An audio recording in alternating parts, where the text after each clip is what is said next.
Mga Leo, magtipon-tipon. Tinatawag tayo ng taong 2025 at panahon na para ilabas ang iyong panloob na leon. Nagsasalubong ang mga bituin para sa isang matapang, mapangahas at masasabi kong isang taon na nakatakda. Ngunit mag-ingat, hindi lahat ng bagay sa gubat ay ayon sa iyong gusto. Tara, sumabak tayo sa isang dramatikong pagsilip sa kung ano ang inihanda ng cosmos para sa inyo, mga hari at reyna ng zodiac. Isipin mo ito, magsisimula ang Enero sa pagpasok ni Mars sa iyong profesional na sona. Nagliliyab ka Leo, handang sumakop, mangibabaw, maging ang ganap na boss, pero pigilan ang iyong pagungal.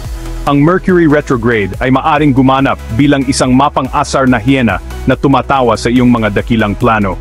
Huwag mag-alala, panandalian lang ito. Pagdating ng Pebrero, muli mong hahabulin ang iyong mga pangarap, mas malakas kaysa dati. At ang pag-ibig, nakasulat ito sa mga bituin, literally. Sa pagkakaayos ng mga bituin, bumubuo sila ng isang puso, hudyat ng matinding emosyon at romantikong pagkakataon. Naku Leo, humanda sa isang roller coaster ride. Sa panahong ito, ang iyong puso ay nasa isang wild swing, puno ng mga highs and lows, twists and turns. Ang mapaglarong enerhiya ng Batang Leon ay sumasalamin sa iyong sariling mapaglaro, ngunit madamdaming kalikasan. Si Venus, ang iyong cosmic love goddess, ay sumasayaw ng isang mapang-akit na tango sa iyong chart ngayong taon. Malakas ang kanyang impluensya, umaakit ng pagmamahal at romansa. Maari mong matagpuan ang iyong sarili na naakit sa isang bagong tao o nakakaramdam ng muling pagkabuhay ng pagsinta sa isang kasalukuyang relasyon. Mula Abril hanggang Hunyo, maaring may hindi inaasahang twist, isang misteryosong admirer, isang biglaang pag-ibig. Magiging mas maganda ang mga paglubog ng araw, mas mahiwaga ang mga gabi habang tinatahak mo ang romantikong landas na ito. O baka, ang iyong sariling puso ay mabighani ng isang taong hindi mo inaasahan. Ang element of surprise ay magpapanatili sa iyong alerto na ginagawang kapanapanabik at hindi mahuhulaan ang bawat sandali. Drama, romansa, passion, nariyan na ang lahat. Ang mga dramatikong paglubog ng araw at matinding emosyon ay gagawing hindi malilimutan ang panahong ito. Ang bawat pagkikita, bawat sulyap ay mapupuno ng intensidad. Ngunit kontrolin ang iyong mga kuko sa summer eclipse, ayaw mong matakot ang kahit sino. Ang eclipse ay magdadala ng sandali ng pagninilay-nilay, isang oras upang huminto at pag-isipan ang iyong mga kilos. Dahan-dahan lang at hayaan ang iyong puso na malumanay kang gabayan. Pagdating ng kalagitnaan ng taon, ang lahat ay tungkol sa iyong kaharian. Sa Hulyo, si Jupiter ay maghagis ng mga ginintuang oportunidad diretso sa iyong mga kamay. Mga promosyon, pagkilala, palakpakan, yan ang iyong standing ovation, Leo. Pero heto ang twist, si Saturn ay bumubulong. Ang pagsusumikap ay may gantimpala, walang shortcut. Kailangan mong paghirapan ang koronang iyan at makuha mo ito. Oo, makukuha mo. Pag-usapan natin ang tungkol sa mga hamon, dahil anong klaseng paglalakbay ng isang bayani ang walang kaunting drama. Ang Setyembre ay maaring parang paglalakad sa kumunoy, dahil sa ilang cosmic surprises mula kay Pluto. Ano ang sikreto? Magtiwala sa iyong instincts, Leo. Ang iyong intuisyon ay mas matalas pa sa kuko ng leon. Harapin ang bagyo, at lalabas ka mas matatag, mas matalino, at handang umungal ng mas malakas kaysa dati. Pagkatapos ay darating ang Disyembre, kung saan ang lahat ay magkakasama-sama. Ang buwan kung kailan ang paglalakbay ng taon ay nagtatapos sa isang kamangha-manghang finale. Ito ay panahon ng pagninilay-nilay, pagdiriwang, at pag-asam sa kung ano ang darating. Ang Disyembre ay hindi lamang isang katapusan, ito ang grand crescendo ng taon.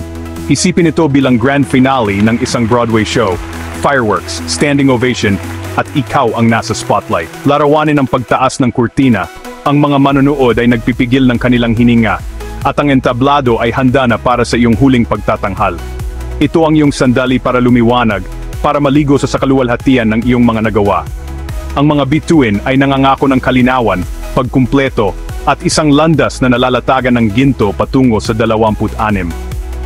Habang tinitignan mo ang kalangitan sa gabi, hayaan ang mga konstelasyon na gabayan ka. Tinatanglawan nila ang daan na nagbibigay ng pakiramdam ng direksyon at layunin. Ang ginintuang landas sa ilalim ng mga bituin ay sa iyo upang tahakin. Ngunit huwag kalimutang huminto at pagdiwang ang iyong paglalakbay. Maglaan ng sandali para pag-isipan kung gaano kalayo ang iyong narating, ang mga hamon na iyong nalampasan, at ang mga tagumpay na iyong nakamit. Ipagdiwang ng may ngiti, alam na ang bawat hakbang ay naglalapit sa iyo sa iyong mga pangarap. Sa huli, ang pagiging isang Leo ay hindi lamang tungkol sa pag-ungal, kundi rin sa pag-savor ng bawat sandali ng iyong paghahari. Yakapin ang iyong panloob na leon, magpahinga sa iyong kadakilaan, at tamasahin ang tanawin. Ang iyong paglalakbay ay isang testamento ng iyong lakas at kagandahan. Tangkilikin ang maharlikang kapaligiran na iyong nilikha. 2025 ang iyong taon, Leo. Ang taon kung kailan ang mga bituin ay pumabor sa iyo at ang universo ay nagsasabwatan upang matupad ang iyong mga pangarap. Yakapin ang paglalakbay na naghihintay nang nakabuka ang mga braso at bukas ang puso. Ito ay isang symphony ng mga pagsubok at tagumpay, ng tawa at luha, ng pag-ibig at pamana. Ang bawat sandali ay isang nota sa grand composition ng iyong buhay. Pahalagahan ang highs, matuto mula sa lows, at hayaan ang bawat karanasan na hubugin ka sa kahanga-hangang nilalang na nakatakda mong kahinatnan. Kaya itaas ang iyong ulo, pakintabi ng iyong korona, at lumakad palabas sa cosmic spotlight. Ito ang iyong oras para lumiwanag, para ipakita sa mundo ang iyong lakas, kagandahan, at hindi matitinag na espiritu. Handa na ang entablado, at naghihintay ang mga manood sa iyong grand performance. Nagmamasid ang universo, at maniwala ka, sabik itong makita kung ano ang iyong gagawin. Ang bawat bituin sa langit ay isang saksi sa iyong paglalakbay, isang testamento ng iyong katagan at determinasyon. Hayaan ang kanilang liwanag na gabayan ka, bigyan ka ng inspirasyon, at ipaalala sa iyo ang walang katapusang mga posibilidad na naghihintay. Manatiling matatag, manatiling kahanga-hanga, at tandaan, ang isang leon ay hindi natutulog, ito ay nangangarap. Nangangarap ng mga bagong horizon, mga bagong pakikipagsapalaran, at mga bagong tagumpay. Panatilihin ang apoy na iyon sa iyong loob at hayaan itong gabayan ka patungo sa kadakilaan. Hanggang sa muli, maharlikang Leo. Patuloy na umungal, at naway tanglawan ng mga bituin ang iyong landas. Ang iyong paglalakbay ay malayo pa sa pagtatapos, at ang pinakamaganda ay darating pa.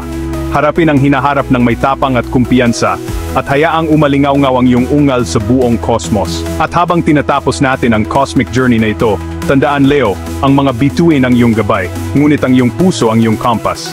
Yakapin ang mga hamon, ipagdiwang ang mga tagumpay, at huwag tumigil sa pagungal.